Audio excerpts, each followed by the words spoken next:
আপনারা যেহেতু পুরুষ, তাই পুরুষদের নিয়ে একটা উদাহরণ দিই।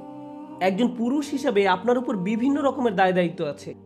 আপনার বাবা মায়ের প্রতি দায় দায়িত্ব আছে, ভাই বোনের প্রতি দায়িত্ব রয়েছে, আপনার স্ত্রীর প্রতি দায়িত্ব রয়েছে, আপনার সন্তান সন্ততির উপর দায়িত্ব রয়েছে, তার উপর রয়েছে ধর্মীয় দায় দায়িত্ব, চাকরির দায় দায়িত্ব, অর্থনৈতিক দায় দায়িত্ব, বন্ধু বান্ধবের খোঁজ খবর নেয়া, নিজের শরীর ঠিক রাখা সহ নানান রকমের ব্যাপার চারিদিক থেকে প্রতিনিয়ত আপনাকে টানছে।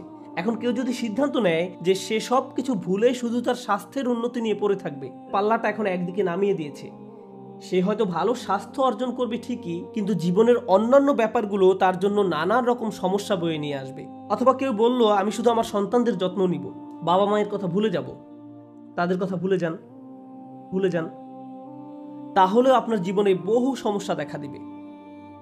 তাই আমরা যদি একটা ব্যাপারের কুরবানি দিয়ে অন্য ব্যাপারগুলো নিয়ে পড়ে থাকি, সব সময় কিছু না কিছু থাকবে যা আপনার মনোযোগের দাবি জানাবে, যার ভারসাম্য রক্ষা করা প্রয়োজন।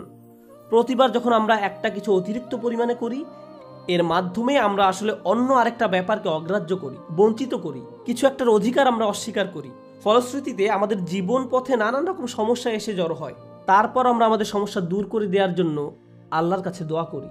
আমরা যখন কোনো কষ্টকর সময় পতিত হই, তখন একটি বিষয় আমরা পরীক্ষা করে দেখতে পারি, কোথায় আমি অতিরিক্ত কিছু করেছি, কোন কাজে আমি বেশি আচ্ছন্ন হয়ে পড়েছিলাম, কোন ব্যাপারটা আমি উপেক্ষা করেছি, আর কোন ব্যাপারটায় আমি অতিরিক্ত মনোযোগ দিয়েছি।